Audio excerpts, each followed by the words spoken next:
In the 18th century, smallpox killed 1 in 3 people it infected, disfigured countless survivors, and wiped out entire villages across Europe with absolute regularity. This is the story of Edward Jenner, an English country doctor who decided to test a folk cure on an 8-year-old boy who had no say in the matter. Welcome back, my curious test subjects, to another episode from the dark side of medical history. I am your mad scientist, and today we are diving into one of the most brilliant and ethically disturbing experiments ever conducted. Picture this: rural England, 1796, an outbreak of cowpox, a milkmaid with a pustule on her hand, and a physician with a theory he was willing to test on a child. What Jenner did that spring would eventually save hundreds of millions of lives. It would also become the foundation of modern immunology. But before we get to the part where he becomes a hero, we need to talk about what he actually did, and to whom, and whether anyone asked permission. Spoiler, they did not. So, where did this idea come from, my curious test subjects? In the English countryside, dairy workers had known for generations that people who caught cowpox, a mild infection you could get from handling infected cows, seemed to be mysteriously immune to smallpox afterward. Think of it like community immunity before anyone knew what germs were. If you had the cow version, you did not get the deadly human version.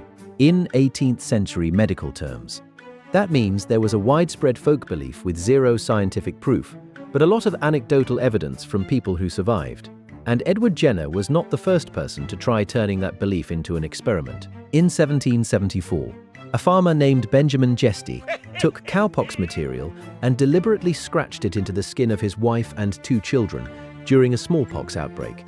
His kids were later exposed to smallpox and did not become ill. Jesty never published his work. He just went back to farming. Then in Europe, a tutor named Peter Plett gave cowpox lymph to 3 of his students. When a smallpox epidemic hit, they also stayed healthy. Plett reported his findings to the University of Kiel. Spoiler, the university ignored him completely. So by the time Edward Jenner came along, the idea was already out there, floating around in rural communities and getting tested in quiet, unrecorded ways. Jenner was orphaned at 5, apprenticed to a surgeon at 13, studied under the eminent John Hunter in London, and returned to his hometown of Berkeley, Gloucestershire to practice medicine.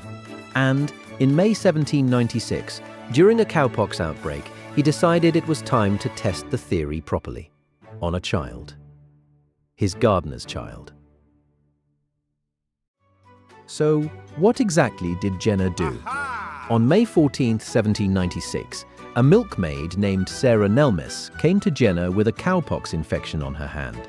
She had caught it from a cow named Blossom. Yes, the cow has a name. And yes, Blossom is part of medical history now. Jenner took lymph fluid from the pustule on Sarah's hand and transferred it into the arm of an 8-year-old boy named James Phipps. James was the son of Jenner's gardener, completely voluntary, obviously. In 18th century medical terms, that means Jenner took infectious material from one person and deliberately scratched it into a child. James became mildly ill for about a day, then he recovered. And then Jenner waited. 6 weeks later, Jenner did the truly unhinged part. He exposed James Phipps to live smallpox. Not cowpox, smallpox, the disease that killed 1 in 3. He did this through a process called variolation, the scratching or rubbing of material from one person's smallpox pustules into the skin of another person. Variolation is like exposure therapy, except the thing you are being exposed to can absolutely kill you.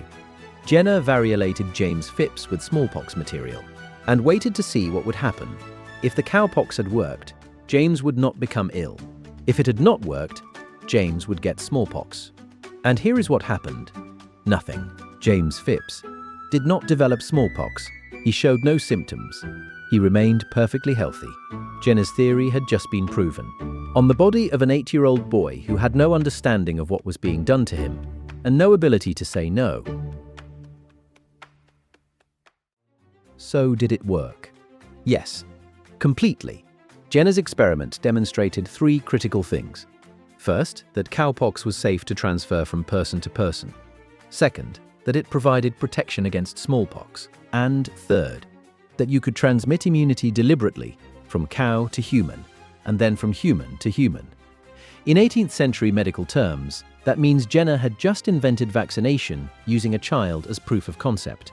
In 1798, Jenner privately published a pamphlet with the extremely catchy title, An Inquiry into the Causes and Effects of the Variolae Vacinae, a disease discovered in some of the western counties of England, particularly Gloucestershire, and known by the name of cowpox. In that pamphlet, Jenner described his successful vaccination of James Phipps and others. The child, again, had no choice in any of this. The word vaccine literally comes from vacca, Latin for cow. Every shot you have ever received traces back to this one dairymaid's pustule. Jenner's work launched the entire field of immunology. Vaccination spread across Europe, then the world. Smallpox, the disease that had killed millions for centuries, was eventually eradicated in 1980, the only human disease ever fully wiped out. And it all started with one experiment, on one boy who could not consent. James Phipps, by the way, lived into adulthood. Jenner continued to vaccinate him periodically throughout his life to test the durability of immunity. Phipps died at age 65, never having contracted smallpox. He also never received compensation, recognition, or, as far as we know, any explanation of what had been done to him. But hey, he helped save the world, whether he wanted to or not.